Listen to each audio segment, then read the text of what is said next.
Buenas noches y bienvenidos a Sala de Prensa. Tras la posesión del nuevo Congreso este miércoles 20 de julio, el Legislativo comenzó sus labores con una bancada de gobierno que tendrá el reto de sacar adelante la agenda del mandatario electo Gustavo Petro, tal y como lo había dicho días anteriores. Nuevas caras, cambios en los liderazgos y en la oposición. Veamos primero cómo están las cuentas en este momento. Inicia un nuevo pulso político en el Congreso de la República. La bancada de gobierno ya tiene sus cuentas claras y le apunta en el primer año legislativo a sacar adelante la reforma tributaria, la reforma agraria o rural y la reforma política. Si hoy se votaran algunas de estas iniciativas en el Senado, Gustavo Petro tendría los votos necesarios para aprobarlas. De la bancada de gobierno hacen parte partidos como Pacto Histórico, Partido Comunes, AICO, Coalición Centro Esperanza, Maíz, Partido Conservador, el Partido Liberal y el Partido de la U, con un total de votos de 78. Es decir, que tendría las mayorías en el Senado. Recordemos que necesita 55 votos como mínimo para poder aprobar proyectos. El Partido Alianza Verde por primera vez hará parte de una coalición de gobierno. Hasta hoy siempre hemos sido oposición. Llegamos cohesionados con una bancada de 33 congresistas, 20 en la Cámara y 13 en el Senado. Asumiremos la dirección de algunas mesas directivas en comisión y también la presidencia de la plenaria de la Cámara y del Senado en algún turno de estos 4 años. La agenda política y legislativa que lideraremos es la reforma política, todas las reformas que conduzcan a generar empleo. En el Senado, 16 congresistas serán independientes, de los cuales figuran nombres como Humberto de la Calle y partidos como Cambio Radical y la coalición Mira Colombia Justa y Libres. No podemos permitir más impuestos a los que generan empleo, a los ciudadanos que literalmente se quebraron en la pandemia y obviamente a las nuevas posibilidades de inversión que van a permitir a miles tener por primera vez un empleo. Pero claro que el sistema de salud requiere mejoras. Por los lados de la oposición en el Senado estarían el Centro Democrático Rodolfo Hernández por ser segundo en las elecciones presidenciales. Desde el uribismo hay dos tipos de oposición, la radical y la reflexiva. En mi caso, haré una oposición inteligente, pensando primero en Colombia, es decir, apoyaré los proyectos que beneficien a los colombianos. Yo no creo que nada bueno puede venir del gobierno de Gustavo Petro. Por los lados de la Cámara de Representantes, el gobierno entrante también tendría la cantidad necesaria de votos para aprobar por lo menos en el primer año la agenda legislativa. La bancada de gobierno contaría con 139 votos de los partidos, Liberal con 32 congresistas, el Pacto Histórico 28, Conservador 25, Alianza Verde 17, Comunes 5, CITREP 16 y el Partido de la U 16. Por los lados de los partidos independientes contarían con 32 votos y la oposición, incluida Marelén Castillo, 17 congresistas. Los partidos tienen hasta el 7 de septiembre para decidir su posición política definitiva, es decir, si se declaran de gobierno, independientes u oposición. A partir de la fecha, las colectividades tienen derecho a cambiar su posición una sola vez durante los próximos 4 años de gobierno. Precisamente surgen varias preguntas. ¿Qué viene para el país y para este nuevo Congreso? ¿Cuáles serán sus principales desafíos y cómo buscará el presidente electo Gustavo Petro la armonía al interior de su coalición legislativa? Estos y otros temas los abordaremos hoy con Beatriz Gil. Ella es coordinadora del programa Congreso Visible. Beatriz, bienvenida a Sala de Prensa. ¿Qué tal? Buenas noches. Beatriz, sin lugar a duda, un revolcón en el liderazgo del Congreso. Pasaron los que eran de oposición a gobierno y de gobierno a oposición. ¿Qué implicaciones tiene esto? Pues en principio, lo que he estado pensando en estos días al respecto es que le toca a la bancada, a la nueva bancada de gobierno aprender del ejercicio que hizo como bancada de gobierno el Centro Democrático y sacar de ahí lo bueno y lo malo para no cometer los mismos errores. Cambiar el chip, como quien dice, de ser ahora la bancada de gobierno y dejar de hacer oposición, que fue un poco lo que le pasó al presidente Duque con el Centro Democrático. Eso por un lado. Además está el reto de que hubo una alta renovación en el Congreso, especialmente en la Cámara de Representantes, y eso implica que muchas personas van a tener que empezar a un ejercicio que no conocen, el que tienen que aprender a los protocolos y los formatos y las formalidades propias del Congreso, y eso puede demorar un poco el inicio de las sesiones y de las discusiones. Entonces es un reto importante también por ese lado. Y Beatriz, ya empezamos a ver algunas pues confrontaciones cara a cara precisamente con esta composición nueva, incluso pues ayer veíamos la posesión, hoy también durante el transcurso del día pues había algún inconformismo por la conformación y votación de las mesas directivas, entonces ya se empieza a ver un poco como el panorama y pues de pronto esa tensión que se puede vivir en los próximos días en este nuevo Congreso. Hablemos de los proyectos porque hay unos trascendentales, según usted, ¿cuáles serían? Definitivamente la reforma tributaria, como ustedes bien planteaban, ese es el tema que el propio nuevo gobierno del presidente Petro ha puesto sobre la mesa. Ese va a ser como el eje central de las discusiones en esta primera parte de la legislatura, de la primera legislatura, porque no solo la economía lo requiere, o sea, los expertos hablan del déficit que vive Colombia, pero además porque se requiere financiación para poder adelantar la agenda de política social que quiere implementar el gobierno Petro.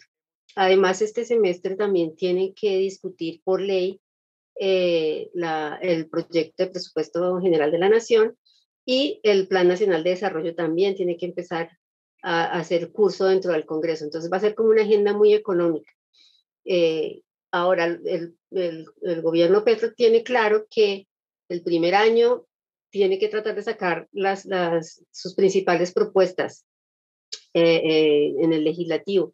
Entonces, temas como la reforma rural y la implementación y los proyectos que busquen la implementación de los acuerdos de paz también tendrán que ser presentados en esta legislatura, probablemente un poco más adelante después de haber discutido la reforma tributaria.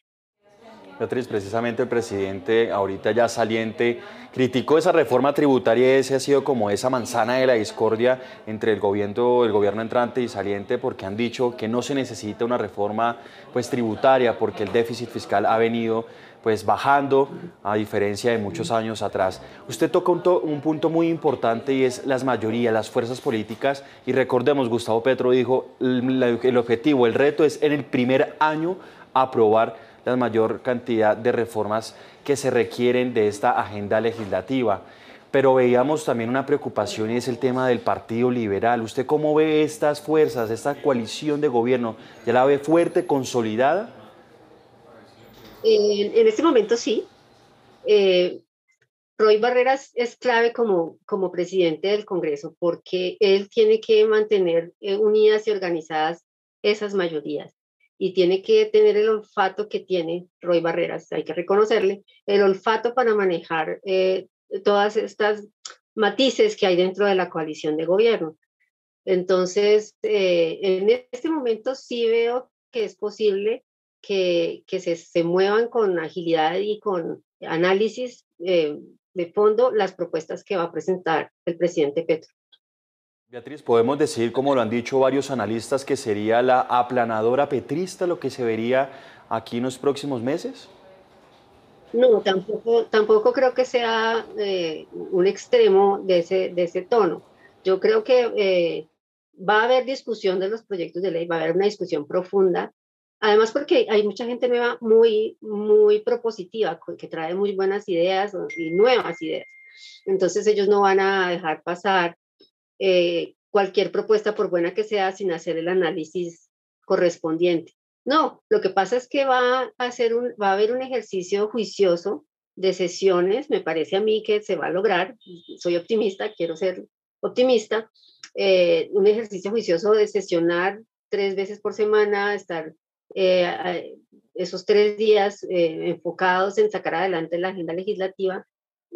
Y se va a emplear el mensaje de urgencia, que es el mecanismo que tiene el gobierno para que las iniciativas que presente sean estudiadas por las comisiones en un solo, se llama primer y tercer debate, y una vez aprobados en comisiones pasan a cada una de las plenarias y eso agiliza el procedimiento.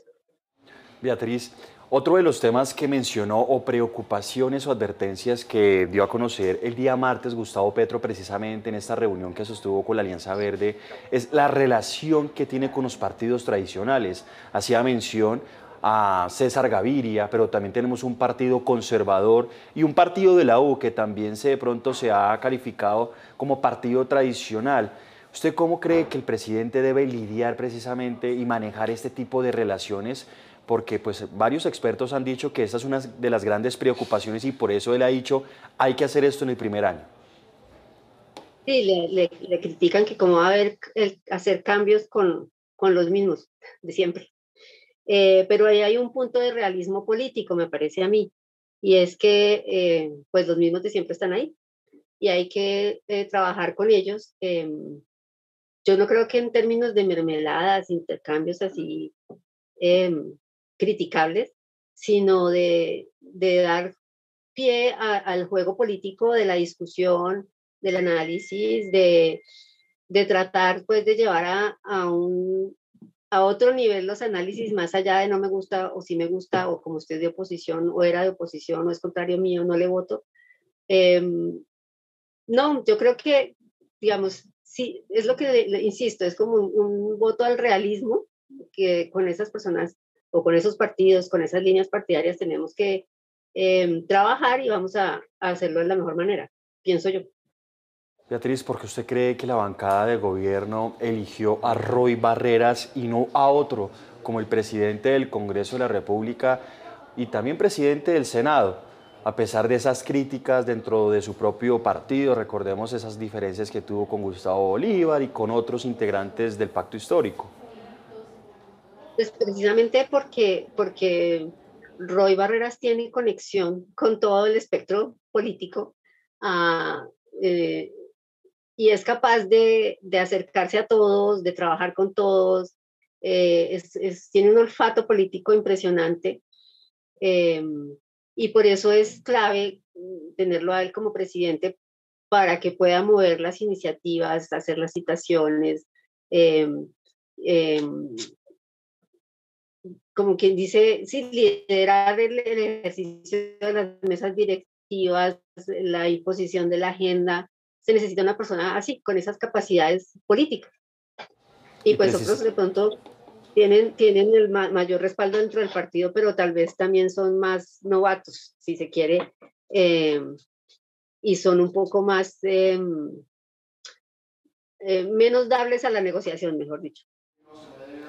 Beatriz, precisamente hoy veíamos a Roy Barreras en entrevista con Noticias Caracol durante el transcurso del día y él dice que él quiere acabar con el ausentismo y la mala reputación del Congreso. Es una propuesta que uno ha escuchado de la gran mayoría de los presidentes que llegan a presidir una plenaria, ya sea de Cámara o de Senado, que quieren acabar con el ausentismo, que quieren impulsar más iniciativas. ¿Usted cree que esto sí se va a lograr y usted cree que el ausentismo es uno de los grandes problemas que tiene el Congreso? Sí, ahí hay varias cosas que discutir. Uno es que los ciudadanos tenemos que entender que el congresista no solo está trabajando martes y miércoles en el Congreso sentado en su curul, sino que está trabajando 24/7 como las propagandas, haciendo política. Los elegimos para que hagan política y hacen política todo el tiempo. Ahora, por supuesto, queremos que estén en el Congreso, que asistan al Congreso y ejerzan su labor de legislar y de hacer debate de control político, debates de control político. Es por eso deseable que el presidente Barreras logre que haya más sesiones, que puede ser, digamos, no es obligatorio, pero sería chévere que fueran martes, miércoles y jueves. Y hay una ventaja, o que puede verse como una ventaja, y es la alta renovación que hubo en el Congreso en esta oportunidad. Entonces, estas nuevas caras quieren mostrar que ellos son diferentes a quienes venían ejerciendo la labor legislativa, entonces probablemente sí van a hacer un ejercicio más juicioso de asistencia. Pues ahí sí, como quien dice, amanecerá y veremos, porque igual el Congreso es una institución muy grande, con unas formas y unas formalidades que vienen de tiempo atrás, que no están en manos de los congresistas. Hay una parte administrativa de lo legislativo que tiene sus tiempos, sus maneras, y pues que tienen que empezar a manejarse también por parte de la mesa directiva. Beatriz, y también recordemos que en varias oportunidades los mismos congresistas han manifestado que su trabajo legislativo también es en las regiones y precisamente es por eso que ellos también van a escuchar, a proponer pues cosas en cada una de las departamentos o municipios por los que fueron elegidos. Pero ¿cuál cree usted que son los principales reclamos de los colombianos al Congreso? Ya hablamos del ausentismo, pero usted de pronto ¿cuál cree que son esos problemas, reclamos que tienen los ciudadanos para todos estos legisladores? Yo pienso que hay reclamos por su sueldo, que hay reclamos por el ausentismo, que hay reclamos por la lejanía, pero estos reclamos también tienen que ver con el hecho de que la mayoría de la ciudadanía no sabe qué hace el Congreso, no sabe efectivamente qué hace el Congreso y cuál es la importancia de la rama legislativa. Entonces en encuestas les dicen, ¿usted cerraría el Congreso? Y dicen que sí, sin imaginar las implicaciones institucionales que tendría un ejercicio como ese. Y también porque al Congreso le falta mucho comunicar, al Congreso como institución y a los congresistas como individuos. Comunicar qué están haciendo, con quién lo están haciendo, con qué objeto lo están haciendo. Estoy en una formación con la ESAP, estoy contándole a mi electorado un proyecto de ley que estoy organizando, voy a citar una audiencia pública para esto y lo demás allá, me reuní con el ministro de tal cosa para discutir los proyectos de mi departamento. Les falta mucho contarle a la ciudadanía en qué están. A pesar de que se hacen los informes de rendición de cuentas, falta un poco más de comunicación y de que la ciudadanía también se interese por lo que está haciendo el congresista por el que votó. Antes de cambiar del tema del Congreso, Beatriz, quería preguntarle y veíamos las imágenes sobre los hechos que se dieron el día de ayer, estos abucheos, esta confrontación, unos mostrando pues fotos de los militares y policías caídos en combate y los otros mostrando las víctimas. ¿Qué podemos analizar, qué podemos decir de ese panorama que se vivió ayer en la plenaria, en pleno, el Congreso en plena instalación del 20 de julio? Hoy estaba charlando con alguien más y le decía que bueno, que sí, que es un poco chocante el desorden que se vivió, pero que es una muestra de lo que somos. Todo lo bueno y todo lo malo de Colombia se ve reflejado en el Congreso. Todos los juiciosos y los desjuiciados estamos allá, reflejados en el Congreso. Todos los colores de piel, todas las pintas, todas las tendencias, las serias, las risueñas, todo el mundo colombiano está reflejado en el Congreso. Es un poco, o sea, es eso, es ese desorden que hubo, esas rechiflas, esas demandas con las fotografías de policías y de víctimas, pues somos Colombia, es la expresión de Colombia, que hubiera podido ser más tranquila la sesión, llevarse como con más, sí, tranquilidad, pues probablemente, pero no es además el único congreso en el que pasan este tipo de cosas. Si alguien ha visto una sesión del Congreso del Parlamento inglés, ven que se la pasan gritándose yay, nay, y el vocero gritando, por favor, orden. Entonces, digamos, es parte como del ejercicio normal, es un poquito llamativo para uno como ciudadano y a pie, pero creo que es el fiel reflejo de la sociedad colombiana. Beatriz, ¿qué tan sensible y viable será una eventual negociación de cese al fuego con grupos armados y sobre todo con el ELN? Escuchábamos esta mañana también al canciller Álvaro Leiva que se quieren sentar a dialogar con ellos y no se descartan de pronto algunas reformas tanto a la Jurisdicción Especial para la Paz o a otros pues en todo este proceso de incorporación y proceso de paz. ¿Cuál sería la función del Congreso en caso de que esto se llegue a efectuar? Devedor y de sacar adelante las iniciativas de ley que se requieran para cumplir con los acuerdos que se lleguen o con la negociación. Ojalá también se constituyera como una comisión legal, la Comisión de Paz, de tal manera que esa Comisión de Paz también pudiera estar involucrada en las negociaciones, especialmente en este cuatrienio que se estrenan las curules de paz. Y que podrían ser dar un aporte importante en esas discusiones si es que llegan a darse. Beatriz, y finalmente ya hablamos de la bancada de gobierno, de esta coalición que la componen la gran mayoría de partidos políticos en Colombia, pero ¿cómo queda la nueva oposición al gobierno nacional? Prácticamente vemos a un partido Centro Democrático solo y a los excandidatos presidenciales que por estatuto de la oposición tienen su curul en el Congreso. Sí, digamos, el partido que ya abiertamente se declaró en oposición es el Centro Democrático, con una oposición como dividida entre los más radicales y los más dados a la reflexión y al análisis. Pero yo creo que, dada la composición del Congreso, los independientes también van a hacer un ejercicio, no necesariamente de oposición, pero sí de cuestionamiento, de poner un poquito de freno cuando vean que es necesario hacer una discusión más profunda de los temas. Yo insisto que no creo que vaya a haber una aplanadora gubernamental, que hay muchas voces muy inteligentes que van a hacer el ejercicio pues de llamar la atención cuando se requiera. Entonces, pues sí, el Centro Democrático va a ser la voz cantante de la oposición, pero va a haber otras voces también interesantes que pueden aportar en el debate. Pues Beatriz, muchas gracias. Ella es Beatriz Gil, coordinadora del programa Congreso Visible. Gracias por estar aquí en Sala de Prensa y hablar de este tema tan importante, ya un día después de que se instaló ya el nuevo Congreso de la República. Muchas gracias a ustedes y buenas noches. Y así hacemos una pausa, pero cuando regresemos nos acompañará Ricardo Ospina para contarnos sus 5 noticias del día.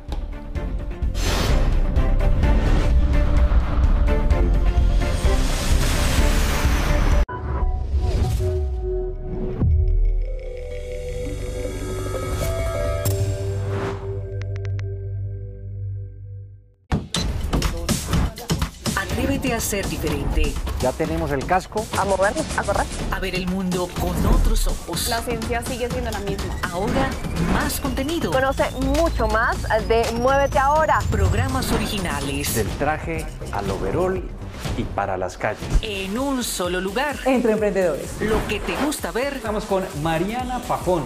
Donde lo quieres ver. Conéctate. Fines de semana. Ahora.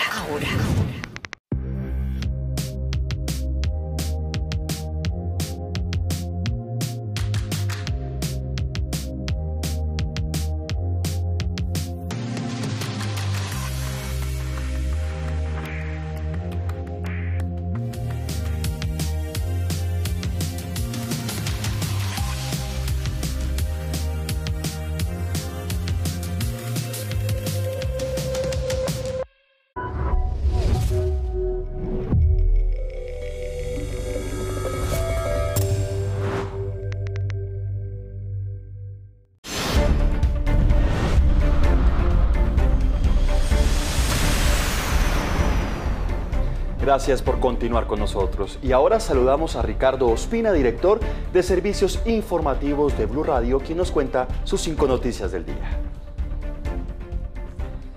Hola, un saludo para todos los amigos de Sala de Prensa de Noticias Caracol Ahora. Les traigo las 5 noticias más importantes del día. La mayoría de ellas tiene que ver con lo que usted discute en su casa, en su trabajo, en el bus, en el carro, con política. Y empiezo con lo siguiente. El canciller entrante Álvaro Leiva hoy confirmó que el gobierno de Gustavo Petro quiere lo que él considera la paz total a través de 2 autopistas. Habla de la posibilidad de que el ELN continúe negociaciones desde el punto en el que las dejó el gobierno del expresidente Juan Manuel Santos y eventualmente se haga una reforma a la JEP para que puedan ingresar los integrantes del Ejército de Liberación Nacional y obtener los beneficios de esa jurisdicción. La otra autopista para esa paz total que llama el gobierno del presidente Petro iría a través de una negociación con sometimiento a la justicia de las bandas de narcotraficantes y de criminales como el Clan del Golfo, dedicados a matar policías y a negocios ilícitos que no tendrían ningún estatus político. La segunda noticia del día, continuando con lo mismo, continuando con los planes del gobierno entrante, tiene que ver con su bolsillo. Y póngale cuidado porque el ministro de Hacienda designado José Antonio Campo confirmó con muy poquitos detalles, pero a usted empieza ya a mostrarle para dónde va la reforma tributaria, una más, sí, así es, que será presentada muy pronto al Congreso. El próximo 7 de agosto estaría presentado el texto, pero ojo porque incluye, según dijo el ministro Campo, impuesto a las bebidas azucaradas. Eso quiere decir que serían más caras las gaseosas, los tés, los jugos artificiales y otros, y serían más caros los alimentos ultraprocesados, aunque no se sabe todavía qué cabe en esa categoría. Algunos ejemplos podrían ser el salchichón, las salchichas, el jamón y otros. No sabemos cuál sería el impuesto, pero el gobierno dice va a estar incluido ahí. Una cosa es lo que entra al Congreso en una reforma tributaria y otra cosa es lo que sale. Veremos qué pasa finalmente.